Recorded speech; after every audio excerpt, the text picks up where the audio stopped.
Hey, what's up, people? So today I want to talk a little bit about uh, generating a life of balance, right? So I think as we learn, we go along spiritual practices, especially if we go deep into it. Um, things we can go from one state of imbalance right to the opposite end of the spectrum without recognizing the integrated nature of what these spiritual practices are teaching, right? Uh, you can take it from a Taoist perspective or from a yogic perspective, even from Stoicism. It's the same thing because what they're all pointing at is generating a state of inner equilibrium and also outer equilibrium. And the funny thing is that I think a lot of the time the outer part gets disregarded, the inner part gets overemphasized, at least just in the modern world. And I would like to just sort of put in my 2 cents about what you can do, different things to bear in mind, and hopefully you can get some value out of it, and it can give you some sort of interesting insights to consider.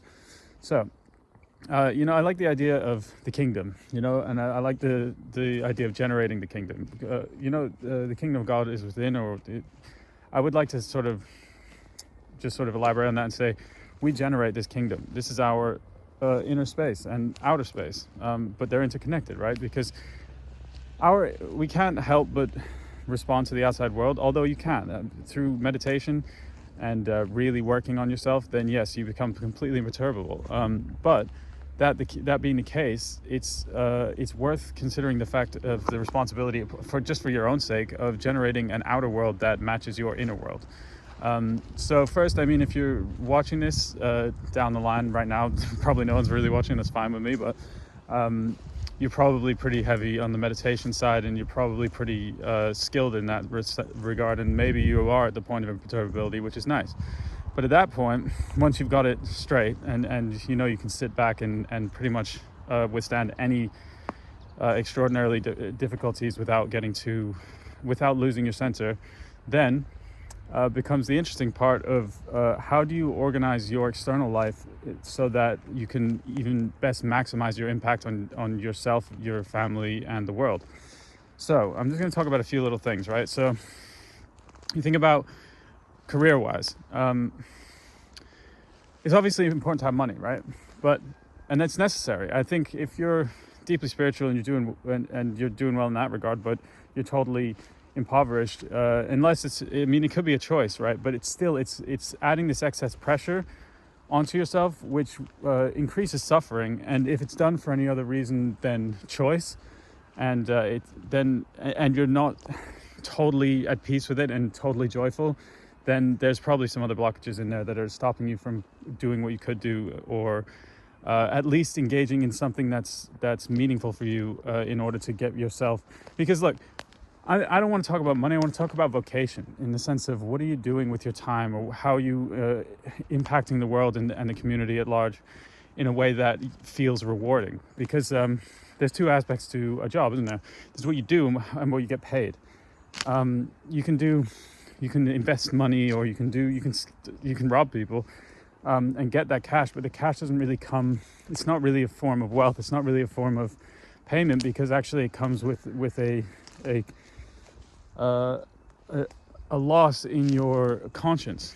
So that's one aspect: is, are you doing things that are feeling rewarding? Because if it doesn't matter how much money you make, if you're doing something that's truly rewarding and captivating you every day, then you're fucking rich. That's life. That's the best life. And if you get paid loads for it, that's even better, because then you can give back to your family, or do something even greater in the world, build something, create a place to teach this stuff. The other aspect is obviously a practice, spiritual practice, which doesn't need to necessarily even mean meditating. Every day is a meditation. Every second, every instant is a meditation. So it's just a matter of keeping that grounded sense of being always within your center and always in stillness. And that's one aspect of it. The other aspect is in your relationships, because it's a really interesting thing. You can go when we're in relationships, right? If you have been working on yourself really a lot, then you'll probably have a lot of insights, and you'll be able to see, you can see in people what's holding them up, what's causing their negative emotions. You can literally see it without even need to say anything. But then there's this weird thing of how do you approach actually engaging with a person, the people who are close to you, because naturally you can have people close to you. We're all at different levels. Maybe you don't have anyone close to you, but there's people around you all the time. But what I'm getting at is, do you try and profess to them, tell them what they should do better? Do you submit?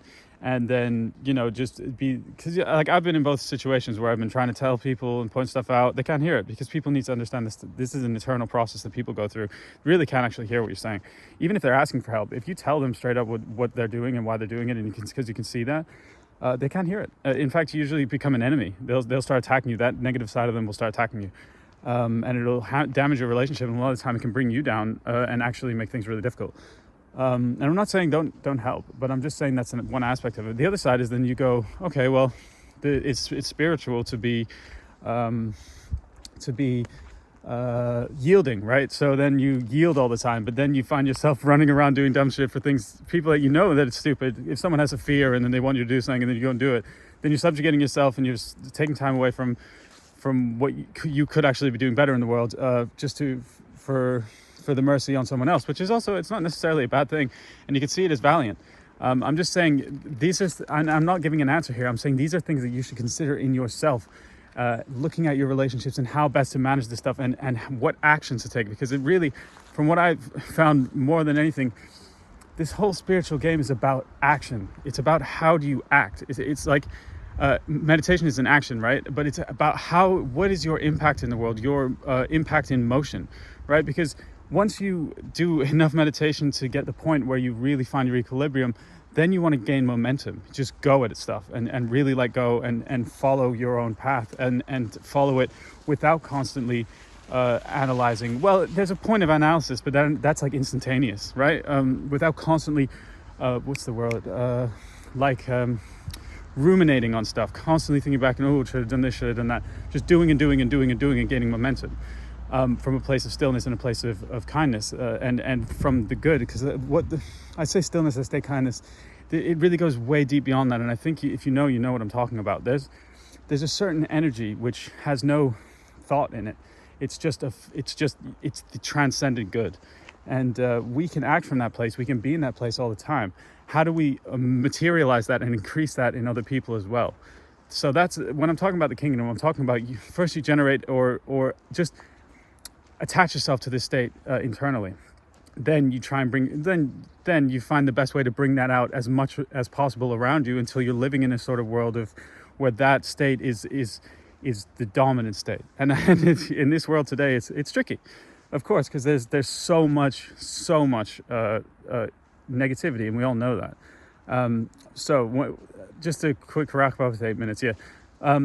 I would say generating the kingdom. Think about a few things, right? Your practice, and how the balance of your practice. Are you spending like 7 hours a day meditating is getting in the way of doing other stuff? Because you can meditate while in motion. You can use the difficulty, the problems that you have. The difficult situations are almost as good of a meditation as going off and living alone in the woods, because actually that's difficult. Living alone in the woods is difficult. It's not necessarily that difficult to sort of put things off to go and sit alone in your house if you feel comfortable there. It's more about discomfort and how you manage that. Second is your relationships.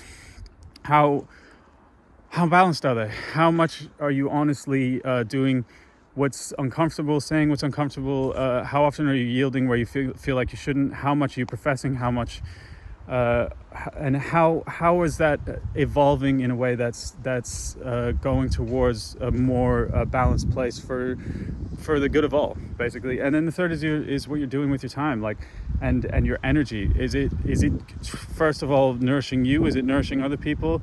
Is it just for a paycheck? All these things, and I'm not saying, like, I'm not trying to tell you what to do. What I'm saying is that if you, considering all these things with the greatest good in mind, the state of that sort of silent peace in mind and generating more joyousness, consider all those things, and at each moment just be feeling it, feel shit out, see which ththings are positive, which things are negative, and what actions can you take to go more towards the light. So that's the one for today. If you like it, subscribe, give it a like, and put some comments in if you actually watched it and you enjoyed it. So have a good day.